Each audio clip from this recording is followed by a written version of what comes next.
यीशु ख्रिस्त में मेरे प्यारे भाई और बहनों, मेरी वाह साथियों, मैं आज फिर से आप लोगों के सामने उपस्थित हूँ आज का सुसमाचार और इसका रिफ्लेक्शन लेके। मेरी वाह साथियों, ईश्वर का प्रेम, ईश्वर की दया मनुष्य के लिए हमेशा से भरपूर रहा है। दुनिया की शुरू से अभी तक और आगे ईश्वर का प्रेम, ईश्वर की दया मनुष्य जाति के लिए हमेशा के लिए भरपूर रहा है और बढ़ता रहा है। मनुष्य को प्रभु ईश्वर ने इतना प्यार किया, मनुष्य जाति को प्रभु ईश्वर ने इतना प्यार किया कि उसके एकलौते पुत्र हमारे प्रभु यीशु ख्रिस्त को इस दुनिया की मुक्ति के लिए बलिदान चढ़ा दिया, त्याग दिया, दान कर दिया।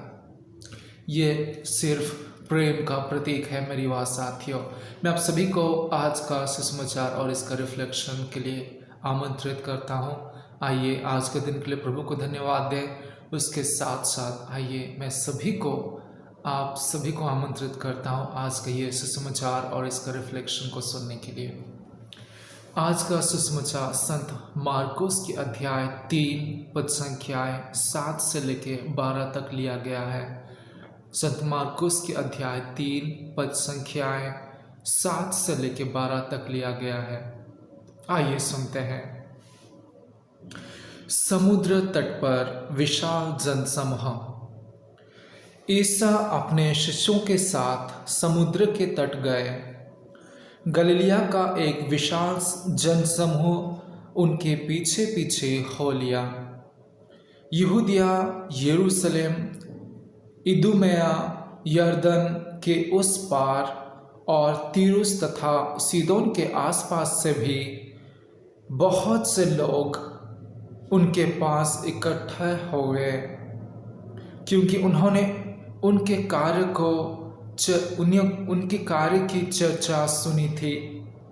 भीड़ के दबाव से बचने के लिए ईसा ने अपने शिष्यों से कहा कि वे एक नाव तैयार रखे, क्योंकि उन्होंने बहुत से लोगों को चंगा किया था और रोगी उनका स्पर्श करने के लिए उन पर गिर पड़ते थे।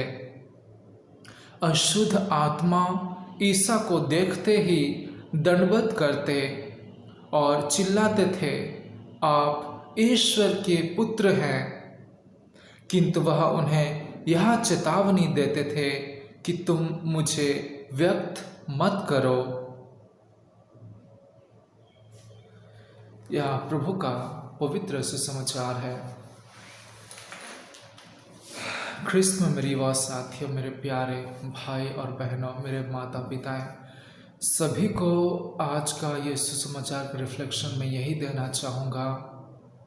जिस तरह मैं पहले भी बताया शुरू से कि ईश्वर मनुष्य जाति को इतना प्रेम किया कि वह अपने एकलौते पुत्र को बलिदान दे दिया।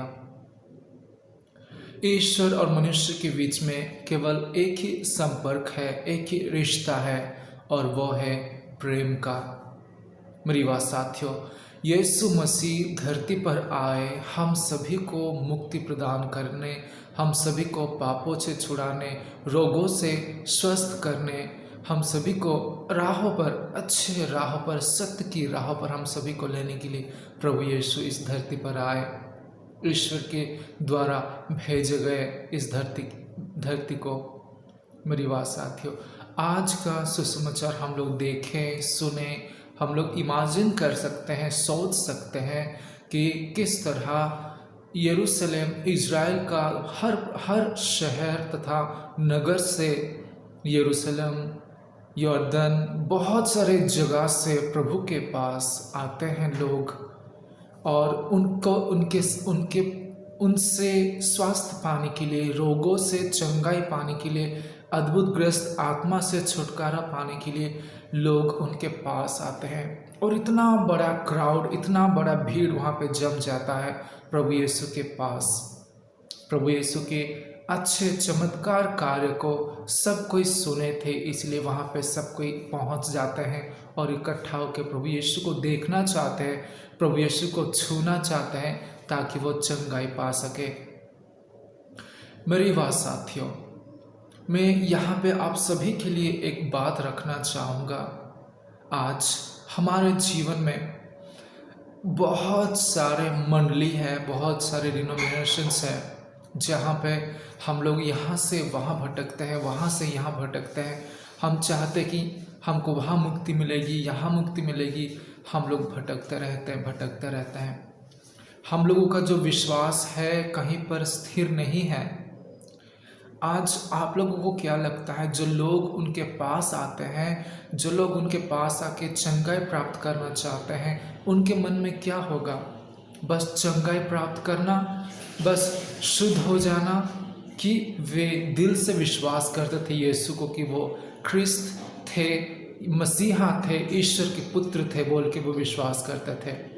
ये बहुत बड़ा प्रश्न का बात है, बहुत बड़ा क्वेश्चन है ये, कि हम लोग हर जगह उस जगह को जाते हैं जहाँ पर कोई चमत्कार हो, जहाँ पे लोग इकट्ठा हो, जहाँ पे कुछ ऐसा कार्य होता हो जो कि हम लोग सोच भी नहीं सकते हैं। प्रभु यीशु चमत्कार कर रहे थे, रोगों को स्वस्थ कर रहे थे, चंगाई प्रदान कर रहे थे, लोगों के बीच में सुसमाचार का प्रचार कर रहे थे। लोग सुन के उनके पास जाते हैं। हम लोग बहुत सारे जगह को जाते हैं चंगाई पाने के लिए, स्वास्थ्य पाने के लिए, अच्छे जीवन बिताने के लिए, लेकिन क्या हम लोग अंदर से विश्वास में परिपूर्ण है, विश्वास में स्ट्रांग है? प्रभु यीशु के पास इधर उधर भटकने से हम लोगों को क्या मिल सकता है? मुझे लगता है हम अगर इधर उधर भटकते हैं, हमको कुछ नहीं मिलेगा। हमको सिर्फ प्रभु यीशु के पास जाना है। हमको इंडिविजुअली, व्यक्तिगत रूप से प्रभु यीशु के साथ हमको जुड़ जाना है स्ट्रांगली।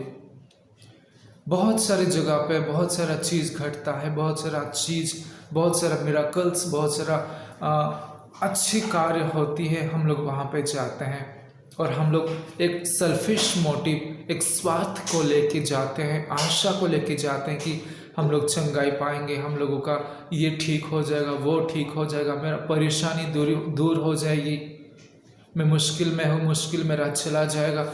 ऐसा सोच के हम लोग जाते हैं चंगाई प्राप्त करने के लिए, लेकिन हमारा विश्वास नहीं रहता है।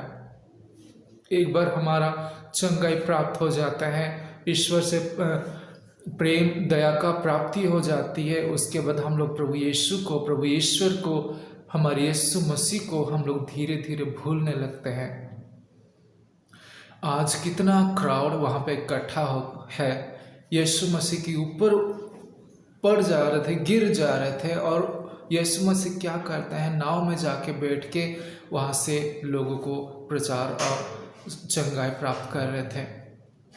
मतलब यह है मेरी बात साथियों, कि हम लोगों को ना कहीं नहीं जाना है, यीशु के पास जाना है। यीशु में ही सब कुछ है, उसी में, यीशु में ही प्रेम, दया, शांति और चंगाई है। हर रोग का, हर बीमारी का, हर मुश्किल का एक ही हल है, प्रभु यीशु। हमको इधर उधर, ये मंडली में, वो मंडली में, वो चर्च में, ये चर्च में जाने की ज़रूरत नहीं है। मैं तो ये कहता हूँ मेरी बात साथियों, अपने जीवन में व्यक्तिगत रूप से प्रभु की वचनों पर चलना सीखिए, प्रभु की राहों पर चलना सीखिए, प्रभु की हाथ पकड़ के चलना सीखिए। किसी की राह नहीं, किसी की हाथ नहीं, लेकिन प्रभु की हाथ पकड़ो। व्यक्तिगत रूप से आप प्रभु के साथ जुड़ जाओ, ताकि वो आपको जान पाए और आप उन प्रभु यीशु को अच्छी तरह से। मेरी बात साथियों, हम लोग आज ये सुसमाचार से यही शिक्षा पाते हैं कि प्रभु यीशु के पास हम लोग सिर्फ चंगाई प्राप्त करने के लिए नहीं जाना चाहिए, लेकिन प्रभु यीशु को हम आत्मा और मन से विश्वास कर सकें कि वही एकलौता पुत्र है ईश्वर का, हमारा मसीहा है, हमारा मुक्तिदाता है। बहुत सारे लोग, हम सभी कोई दुख तकलीफ में, दर्द में होते हैं, डिसअपॉइंटमेंट में होते हैं, तो हम प्रभु के पास जाते हैं। जब सब कुछ ठीक हो जाता है तो हम सब कुछ भूल जाते हैं और दोबारा प्रभु यीशु के पास नहीं जाते हैं। मेरी बात साथियों, याद रखिएगा, प्रभु हमको कभी भूलता नहीं है, प्रभु कभी हमको छोड़ता नहीं है। हम ही लोग राह में भटकते रहते हैं और प्रभु का साथ छोड़ देते हैं। आज की जो क्राउड थे उनके जैसा हम नहीं बनेंगे। हम प्रभु के साथ आगे बढ़ेंगे, प्रभु को विश्वास करेंगे दिल से, मन से, ताकि भविष्य में स्वर्ग का हम लोग भागीदारी बन सके। केवल चंगाई प्राप्त करने के लिए नहीं, रोग से मुक्ति होने के लिए नहीं, बीमारियों से मुक्त होने के लिए नहीं, डिसअपॉइंटमेंट से मुक्त होने के लिए नहीं, मुश्किलों से मुक्त होने के लिए नहीं, लेकिन सब कुछ सामना करके प्रभु के साथ आगे बढ़ने के लिए विश्वास के साथ। यही आज का संदेश है मेरी बात साथियों। आइए माता मरियम से प्रार्थना करते हैं कि वो हम सभी के लिए विनती प्रार्थना करें प्रभु यीशु से कि हम प्रभु को हमारे जीवन में सर्वश्रेष्ठ स्थान दें और उनको विश्वास करें कि वो हम सभी को स्वर्ग राज्य लेके जाएगा एक दिन। ईश्वर आप सभी को कृपा प्रदान करें मेरी बात साथियों। आपका दिन बहुत अच्छा कटे आज के लिए। और यह कहना चाहूँगा, कोशिश कीजिए कि आप जो भी कार्य करोगे आज का दिन में प्रभु यीशु की महिमा हो सके उस कार्य में। धन्यवाद। जय यीशु।